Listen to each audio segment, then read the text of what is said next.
Assalamualaikum warahmatullahi wabarakatuh. Halo semuanya, kembali lagi bersama saya Widiasti Anggraini Kasiran dengan NPM 0227231139. Saya merupakan mahasiswi semester 4 dari Fakultas Ekonomi dan Bisnis, Prodi Akuntansi, Universitas Hairun Kota Ternate. Yang saya hormati dosen pengampu mata kuliah Metode Penelitian Bapak Dr. Smito, SE, MSI, AK, CSRS, CSRA. Pertama-tama marilah kita panjatkan puji dan syukur kehadiran Allah Subhanahu wa Ta'ala, karena atas rahmat dan karunia-Nya saya dapat menyampaikan presentasi proposal penelitian ini. Pada kesempatan ini saya akan memaparkan proposal penelitian dengan judul Kesadaran Finansial Mahasiswi Akuntansi di Universitas Hairun Kota Ternate dalam mengelola keuangan pribadi. Jadi, kesadaran dalam mengelola keuangan pribadi merupakan kemampuan penting yang seharusnya dimiliki oleh setiap individu, terlebih lagi oleh mahasiswa yang sedang berada pada tahap transisi menuju kemandirian finansial. Mahasiswa akuntansi sebagai calon profesional di bidang keuangan tentu memiliki tanggung jawab lebih dalam memahami dan menerapkan prinsip-prinsip pengelolaan keuangan yang sehat.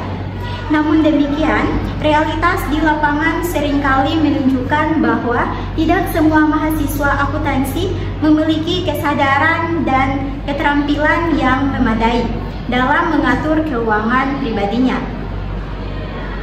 Di Universitas Hairun Kota Ternate, mahasiswa akuntansi berasal dari berbagai latar belakang, sosial dan ekonomi. Kondisi ini memberikan dinamika tersendiri dalam hal bagaimana mereka memandang dan mengelola keuangan pribadi.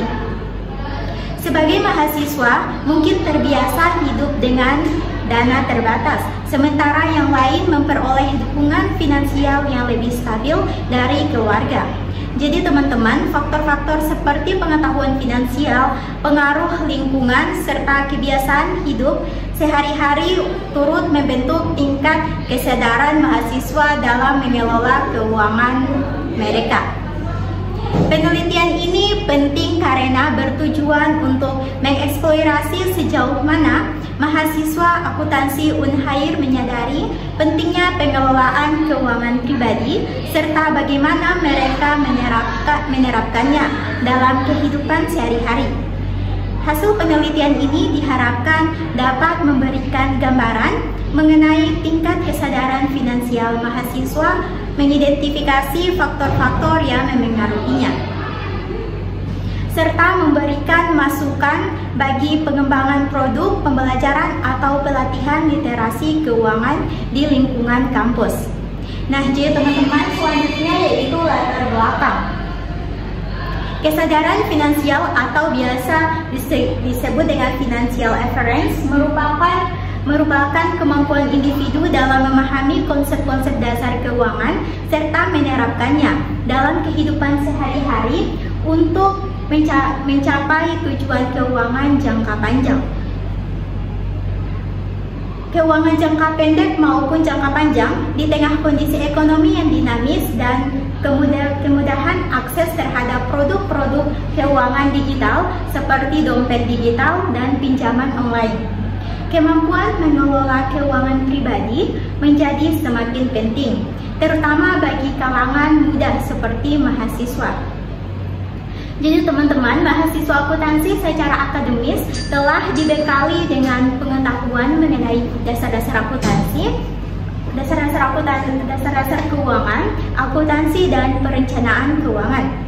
Hal ini memberikan asumsi bahwa mereka memiliki tingkat kesadaran finansial yang lebih tinggi dibandingkan mahasiswa dari jurusan lain.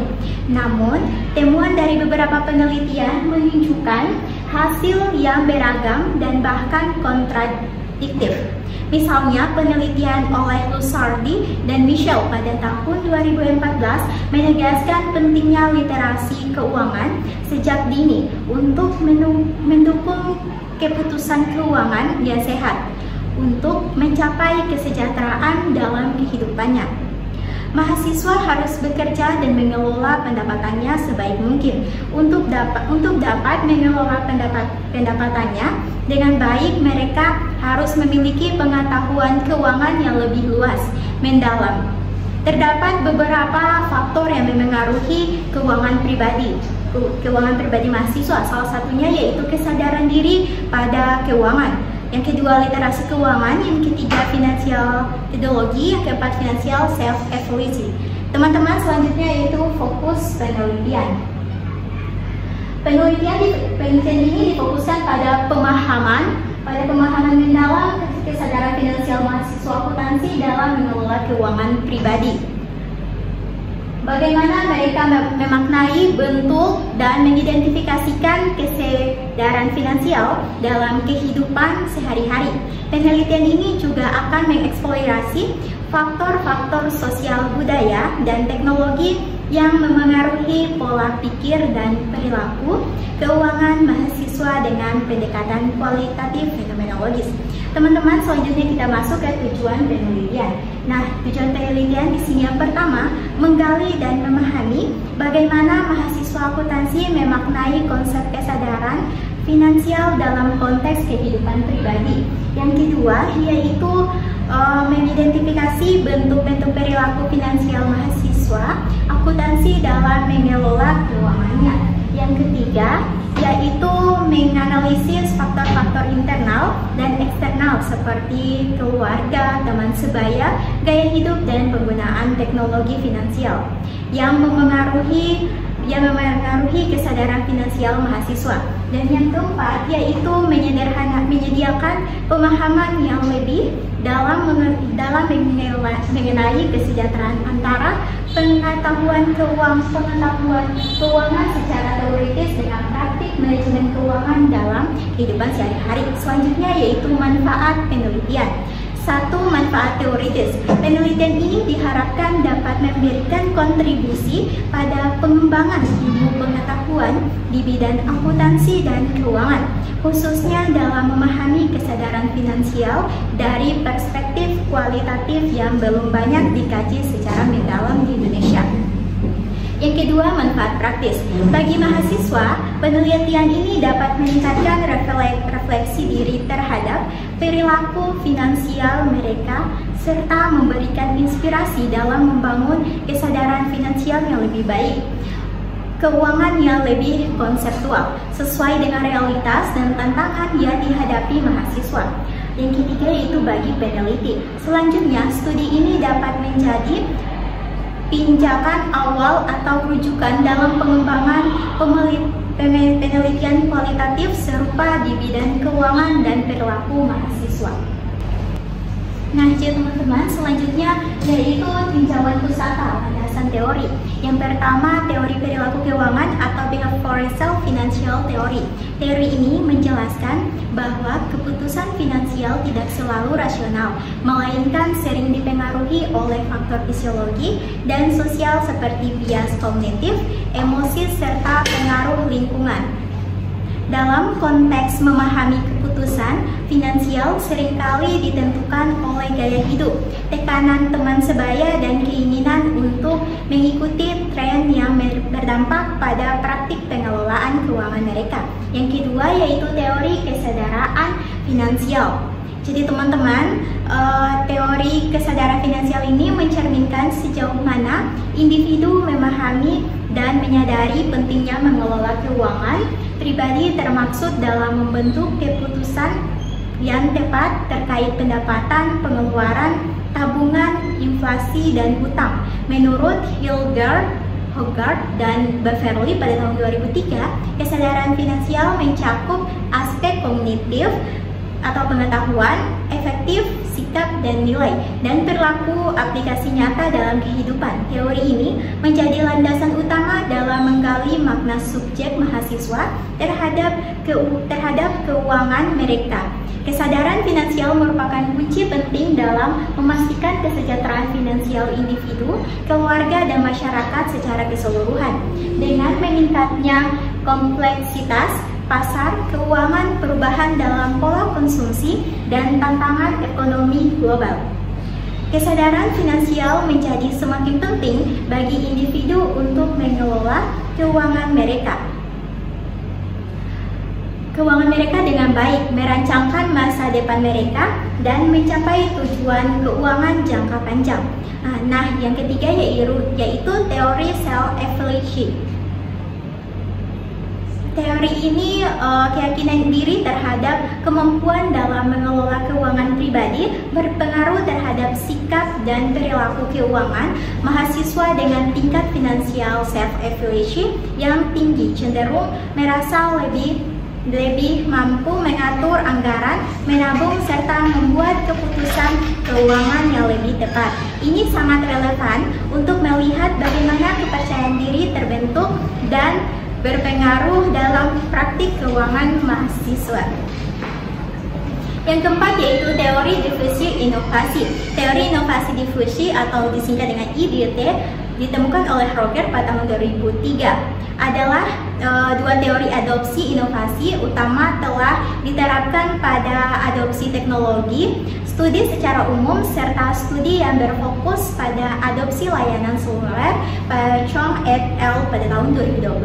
Tam telah mampu menjelaskan dengan baik faktor-faktor yang mendorong penerapan beberapa teknologi. Bailey et al. Pada tahun 2017, model adopsi teknologi dan teori inovasi dianggap sebagai model yang sesuai untuk memprediksi minat pengguna untuk mengadopsi teknologi baru. Namun teman-teman, model adopsi teknologi yang sering digunakan dalam studi adopsi layanan seluler karena kemudahan penerapan dan kecerdasannya. Adapun ada 4 elemen dari difusi inovasi. Ialah yang pertama, inovasi. Inovasi yaitu ide, gagasan, pesan, makna yang dianggap baru oleh individu atau unik adopsi lainnya. Dua yaitu komunikasi yang digunakan untuk menerima pesan. Yang ketiga yaitu time proses, keputusan di mana pengetahuan pertama tentang suatu inovasi melalui adopsi atau penolakannya. Yang keempat yaitu teori discourse inovasi. Nah, jadi teman-teman, selanjutnya yaitu penelitian terdahulu. Pertama, Lusardi dan Michel pada tahun 2014.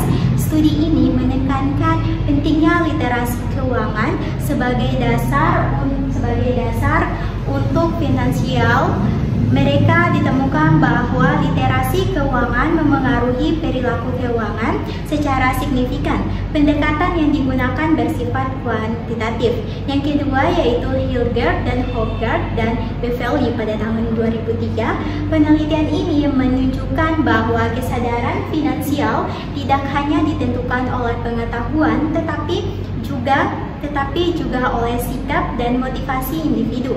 Mereka menemukan bahwa hubungan antara tingkat kesadaran dengan perilaku finansial yang sehat seperti menabung dan menghindari utang.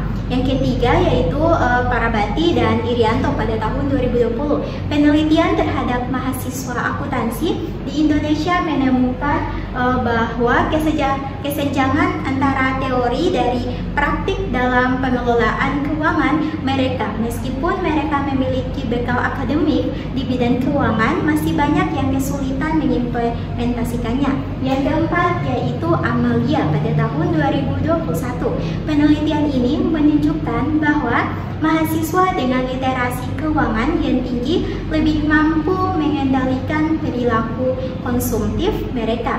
Namun, studi ini lebih menekankan aspek kognitif dan kualitatif, bukan pada pengalaman subjek mahasiswa. Yang kelima yaitu Sari dan Fatmasari pada tahun 2020. Penelitian kualitatif ini mengeksplorasi bagaimana mahasiswa mengelola keuangan selama pandemi. Studi ini memberikan wawasan tentang pentingnya kondisi sosial dan krisis dalam membentuk kesadaran dan kebiasaan keuangan. Jadi teman-teman, selanjutnya yaitu kerangka pikir. Nah, dari gambar tersebut merupakan kerangka berpikir konseptual yang menggambarkan faktor-faktor yang memengaruhi kesadaran finansial mahasiswa akuntansi. Jadi teman-teman, kesadaran finansial mahasiswa akuntansi adalah fokus utama dari penelitian ini. Yang pertama yaitu kesadaran ini tidak berbentuk secara tunggal, melainkan dipengaruhi oleh berbagai faktor-faktor yang memengaruhinya. Yang pertama yaitu ada literasi keuangan. Literasi keuangan menunjukkan sejauh mana mahasiswa memahami konsep keuangan dasar seperti pengelolaan uang, tabungan, utang, dan investasi. Yang kedua yaitu financial self-efficacy, menggambarkan kepercayaan diri mahasiswa dalam mengelola keuangannya. Mahasiswa yang yakin bisa mengatur keuangannya cenderung lebih sadar secara finansial. Dan yang ketiga yaitu lifestyle. Jadi teman-teman, lifestyle ini atau gaya hidup, pilihan gaya hidup atau hemat atau konsumtif berpengaruh terhadap bagaimana mahasiswa menggunakan uang mereka dalam kehidupan sehari-hari. Yang keempat yaitu finansial teknologi atau teknologi keuangan. Adopsi dompet digital, aplikasi paylater atau platform untuk investasi digital bisa memperkuat atau melemahkan kesadaran finansial, tergantung pada pemahaman dan kontrol penggunaannya. Nah, jadi yang kelima yaitu faktor-faktor sosial dan budaya. Jadi teman-teman, faktor ini memiliki pengaruh yang besar terhadap pembentukan kesadaran finansial. Yang pertama yaitu keluarga, pola asuh dan pendidikan keuangan dari orang tua. Yang kedua, teman sebaya, pengaruh dari gaya hidup dan kebiasaan teman. Yang ketiga, norma sosial, nilai-nilai yang berlaku di lingkungan sekitar mahasiswa. Jadi teman-teman, selanjutnya yaitu pengembangan hipotesis. Kesadaran finansial mahasiswa akuntansi terbentuk melalui pengalaman langsung dalam mengelola keuangan pribadi, baik dalam bentuk keberhasilan maupun kesulitan keuangan. Yang kedua yaitu pengaruh lingkungan sosial seperti keluarga, teman sebaya, dan budaya. Kampus turut membentuk perspektif mahasiswa tentang pentingnya kesadaran finansial. Yang ketiga yaitu mahasiswa akuntansi mengalami dinamika antara pengetahuan finansial yang diperoleh secara akademik dan praktik aktual dalam kehidupan sehari-hari. Yang keempat yaitu teknologi keuangan digital atau fintech.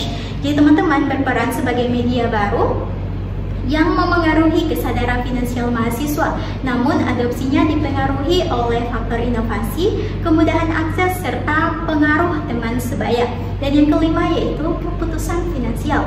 Mahasiswa tidak sepenuhnya rasional, tetapi dipengaruhi oleh bias psikologi, emosi, serta tekanan sosial yang berdampak pada praktik pengelolaan keuangan mereka. Nah, jadi teman-teman, selanjutnya yaitu metode penelitian, pendekatan dan jenis penelitian. Pendekatan ini menggunakan pendekatan kualitatif dengan jenis penelitian fenomenologis.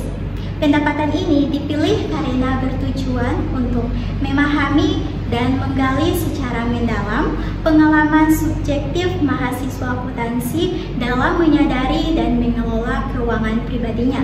Penelitian fenomenologis memungkinkan peneliti untuk menangkap makna dan esensi dari kesadaran finansial sebagaimana dialami oleh para partisipan dalam konteks kehidupan sehari-hari mereka sebagai mahasiswa. Selanjutnya yaitu objek dan waktu penelitian.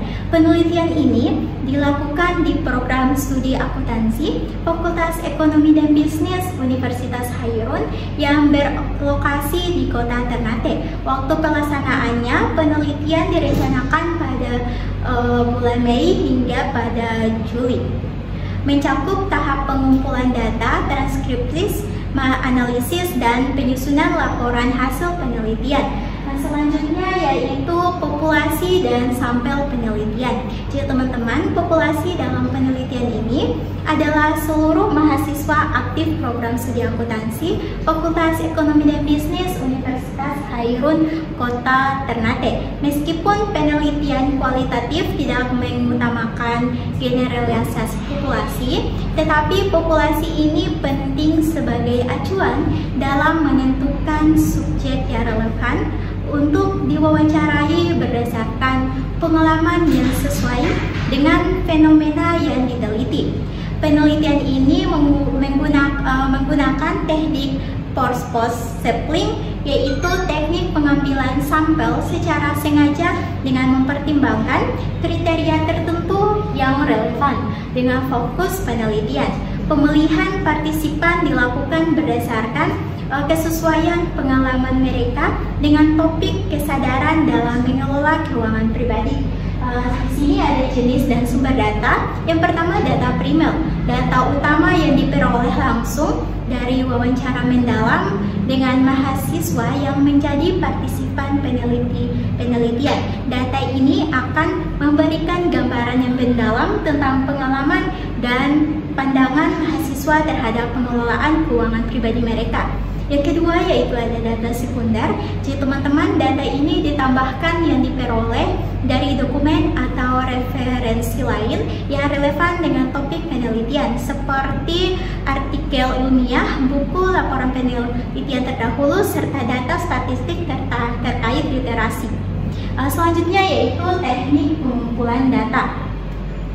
Pengumpulan data utama dalam penelitian ini adalah wawancara mendalam atau in-depth interview yang bersifat semi-infrastruktur. Wawancara dilakukan secara langsung dan bersifat fleksibel agar partisipan dapat mengungkapkan pengalamannya secara luas dan mendalam. Selain itu, teknik observasi dalam dokumentasi juga digunakan sebagai data pendukung. Observasi dilakukan terhadap ekspresi, sikap, dan perilaku partisipan selama wawancara berlangsung. Sedangkan dokumentasi meliputi catatan lapangan, hasil transkrip wawancara, serta dokumen terkait lainnya. Jadi teman-teman, selanjutnya yaitu teknik analisis data. Yang pertama, transkripi wawancara. Semua wawancara akan ditranskrip verbatim untuk memastikan tidak ada informasi yang hilang atau terdistorsi selama proses wawancara. Yang kedua, pengkodean data. Setelah transkripsi selesai, data akan dikodekan untuk mengidentifikasi elemen-elemen penting yang berhubungan dengan topik penelitian. Proses ini melibatkan penandaan dan pengelompokan potongan data yang relevan dan tema-tema tertentu. Yang ketiga, pengalaman partisipan mengenai kesadaran finansial. Tema-tema ini akan menganggapkan pola-pola yang disignifikan dalam praktik keuangan mahasiswa. Yang keempat yaitu interpretasi dan analisis. Hasil analisis tematik akan dijelaskan dalam konteks teori yang telah dijelaskan di bab 2 sehingga dapat memberikan pemahaman mendalam tentang bagaimana kesadaran finansial mahasiswa terbentuk dan dipengaruhi oleh berbagai faktor. Nah, jadi teman-teman, selanjutnya yaitu model analisis data. Model analisis data yang digunakan adalah analisis tematik. Analisis tematik digunakan untuk mengidentifikasi, menganalisis, dan melaporkan pola atau tema yang muncul dari data wawancara. Dalam pendekatan fenomenologis, analisis data berfokus pada pemahaman pengalaman subjektif partisipan dengan cara menemukan tema-tema yang relevan dari narasi yang diberikan oleh partisipan. Proses analisis ini meliputi tahap pengumpulan data, transkripsi wawancara, pengkodean data, dan identifikasi tema-tema utama yang berkaitan dengan kesadaran finansial mahasiswa. Nah, jadi yang selanjutnya yaitu uji keabsahan data. Yang pertama, triangulasi. Teknik ini dilakukan dengan mengumpulkan data dari berbagai sumber yang berbeda, yaitu wawancara dengan mahasiswa, studi dokumentasi, serta referensi dari penelitian terdahulu yang relevan. Dengan menggambarkan berbagai sumber data, diharapkan dapat memperoleh gambaran yang lebih komprehensif dan valid tentang kesadaran finansial mahasiswa. Yang kedua yaitu member checking. Member checking ini setelah wawancara dilakukan, peneliti akan mengirimkan ke kembali hasil transkripsi wawancara kepada partisipan untuk memastikan bahwa apa yang ditulis sesuai dengan pengalaman dan pandangan mereka. Hal ini akan membantu memverifikasi akurasi dan kekurangan data yang telah dikumpulkan. Jadi teman-teman, selanjutnya yaitu kesimpulan. Jadi penelitian ini bertujuan untuk mengeksplorasi dan memahami serta mendalam bentuk kesadaran finansial mahasiswa akuntansi di Universitas Hairun dalam mengelola keuangan pribadi melalui pendekatan kualitatif, fenomenologis dengan menggambarkan teknik pengumpulan data berupa wawancara mendalam, observasi, dan dokumentasi, serta analisis data yang sistematis. Sesuai pendekatan fenomenologis, penelitian ini diharapkan mampu mengungkapkan makna pengalaman subjektif mahasiswa dalam menghadapi tantangan dan mengambil keputusan keuangan sehari-hari. Hasil dari penelitian ini diharapkan dapat memberikan kontribusi bagi pengembangan literasi keuangan di kalangan mahasiswa dan menjadi masukan bagi institusi pendidikan dalam merancang program pembinaan kesadaran finansial yang lebih efektif. Oke, baik, sekian tugas video dari saya. Semoga dengan video ini banyak memberikan manfaat bagi banyak orang. Terima kasih yang sudah menonton. Jangan lupa di like, comment,